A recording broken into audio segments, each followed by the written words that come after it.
Hello there, humans, hippies, earthlings, whoever you are, wherever you are, whatever you're doing, and whoever you are lucky enough to be doing it to. I'm Bushka on Blitz, and I'm back with some very exciting gameplay from the final of the shoulder a wonking damage comp. A hugely successful little romp through the tiers from 5, 6, 7, 8, 9, and 10. Today, we're going to be looking at the tier 7 and 8 winners, Tritoke and HerrMroz, respectively.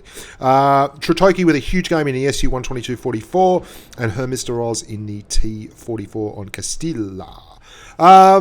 This is a Patron-sponsored post. If you haven't already looked at Patron, you probably should. It's a great little community we've got there. It is actually a fantastic bunch of humans. We have about 140 people now in the Patron chat. We've got voice channels. We have Patron-only videos. We have boot camps or trading room events, which we run through. And we do a few platoons and a few countings and all that kind of thing. It's a great giggle, great fun, and I can highly recommend it. Now, the shoulder wonking damage comp was long, arduous, and it was finally decided right up to the moment for most of the tiers. Right up to the moment, the 30th of September was the final date, was when entries were still coming in that were competitive and indeed winning the comp. Not so with Tier 7. Tritoke took this one fairly comfortably early and never really relinquished. And he did it with what can best be described as a freaking dominant performance in the SU 122-44. Now, I just did a podcast today, the first ever podcast I've done with Snake Eyes, and we talked for a long time. I don't know if you guys are going to like it, but I'll be posting it up as soon as I sort hosting out and finish the audio edit. I'll be posting that up in the next day or so. Left Turn from the Tank Boom podcast was good enough to really guide me through that, and I'm going to get him on the podcast in the future to have a chat. Tritoke just smashed the opposition in this game. Absolutely smashed them. In terms of percentage of damage done, it was as big a carry as you're probably gonna see. It's very rare to get these kind of numbers in a tier 7 tank. You can see he's in the SU 122-44. Now, the 122-44 has two things going for it. It is quite mobile, and it's got 35 degrees of traverse. 400 alpha, and it's a little bit bouncy too, so it's mobile, bouncy, and got a fantastic gun, and it makes a lot of credits. And some of the shots he takes, like that shot there, are not shots you'd expect to go in with a .39 dispersion gun at all times, but he absolutely plays it fantastically. So aggressive. He is the point of the spear. He is pushed up all the way into the ruins on the far left flank here on Vineyards, and is in fact now shooting into the back of light tanks. Look at this. He is desperate to put some HE into this Chiri, and got him again and set him on fire. You have to love someone who plays it as aggressively as this. He is leading the charge for the Reds. He's fearless. He's gone absolutely bloodlust crazy. He's pumping damage all over the place, and now he's decided he's going to head back to the other side of the tracks, where there are in fact 3 reds and no greens, and he's just going to lay waste. Look at this. The kid has no scruples. He's charged 3 red tanks in a non-turreted TD and lit up the Type 62. Tritoke. I don't know how you pronounce the name, mate, but it is, oh my good God, wrecked. 100% wrecked. This is fantastic. This is one of the most fun replays I have ever seen, because he just took a really big gun at tier 7 and delivered ultimate justice. It's not been a long game. It's not going to be a long chat. But I'll tell you what, if they gave out awards for amount of time firing and pressing the forward button, he'd take home the Oscar. All he's done is drive forward and press the button as often as possible, as early as possible, and has absolutely dominated the Reds to an incredible degree. I don't think the Reds played particularly terribly. It was just one of those perfect confluences of events where everything came together and a brave tanker dropped bundles of love and justice on the bad boys in great and varying amounts. Now, you're going to notice also that Tritoke is on PC. Most of the winners drove PCs. It's a double-edged sword. I can't say that it's because it's where it's the easiest way to do damage. I do think it is the easiest way to record is if you drive on a PC, because obviously you don't have to worry about screen recording an iPad, which Apple make very difficult, or doing it on a Android device. Just a sip of the coffee there to keep me going.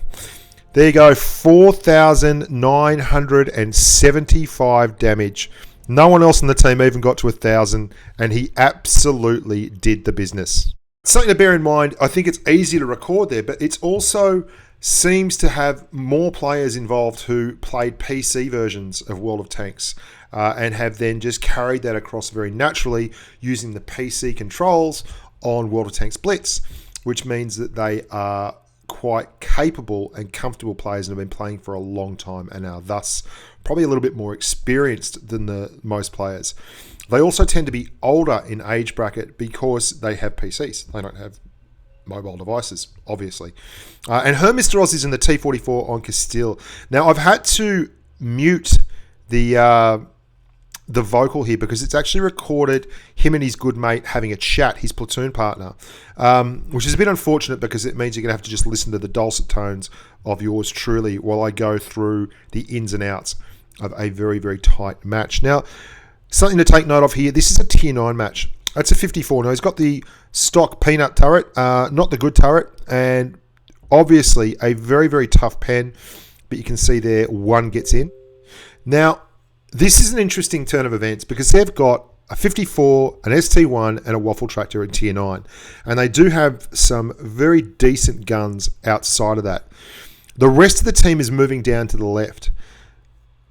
This is a fantastic move, what he does here. He's looking for the Borsig up the top. He's got HE loaded. The Borsig's not silly enough to come out and give a lot of profile to him. And he's going to go back into camo there. So he slips away and looks at the target, sees the waffle tractor there. All the guns are going to be pointing down towards that bridge. And you can see how good a player is. He rolls straight around the other side. Now, I had a look at HerrMroz's stats on blitzstars.com, a site you should be using. It's brilliant if you want to keep up to date with your stats and all the goings on in World of Tanks. Blitz, Sock Robber from EU is a fellow who runs it. And it's by far and away, I think, the most effective Blitz stats site. But be that as it may, you can see here, wonderful move. He's going to come around here and surprise the waffle tractor, absolutely surprise him, and hits HE right on the back shelf. And that waffle decides to take the shot before he turns, and that's a big area. Now, he's going to go track to track here, and that will stop the waffle from actually getting traverse. And you can see that means that he gets an extra little shot in before the waffle gets a crack at him. And it's only now that he takes that first big hit from the waffle tractor. He's going to get a very nice bounce here, which you can't really rely on. But the waffle's running the 12.5 centimeter gun, which means he's got a very high rate of fire as opposed to the 150 that he could have been running. And that's a really, really good result in the end to actually finish that one without taking an absolute bucket load of damage. Now, the Reds have nutted the rest of the team. And unfortunately, while a T44 and a Borsig is a great combo to run, the Borsig can't really hold once they start hit point trading and pushing on him. And that STA1 is ducked around the back and done for them in no uncertain terms. So this, boys and girls, is where it gets very, very exciting. So it's 1-on-4. It should be pointed out that that Borsig should not have done that. And there are, in fact, as always, in heroic comebacks, look at the waffle tractor. He's not happy. He wants to have a gangbang. He wasn't happy with himself being COD'd. As in all heroic comebacks, there are elements of absolute lunacy in the red team. But the scent plays pretty well. I've got to say, the way, look at the upper glacis go to work here on the T44, and HerrMroz is absolutely carving it up here. That ST1 is nowhere to be seen, and that's key.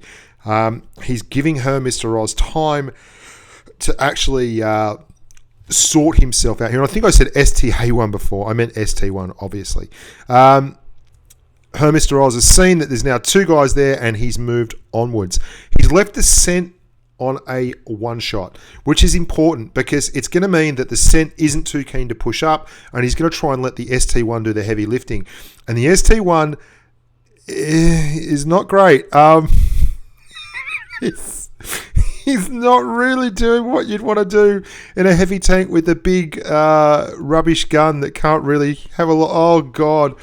He's giving HerrMroz shots at whatever he wants, really. I mean, he's got his turret facing downwards, so he's got no effective armor on the turret, and HerrMroz is just rolling up and getting shots on his hatches. Unbelievable. While the ST1 actually tries, I mean, you've got to take what is on offer, and his team is notably excited because at the moment there is a good chance that he can whittle this down to a one-on-one with a one-shot scent, and that is when the Centurion finally shows himself and moves forward. And HerrMroz does a great job here.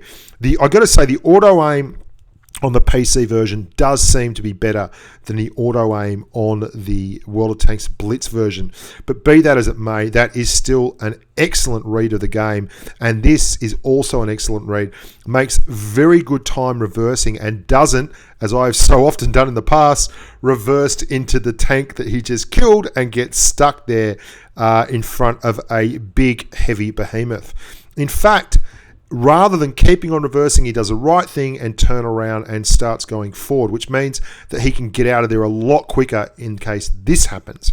Now, you've only got 6.67 rounds a minute in the T44, so he can't really rely on getting two shots to one like you could in a lot of heavies, lights and mediums versus heavies. But the clock is against him now. He's got to get two shots in to kill this guy, and he has under 30 seconds left. This is classy.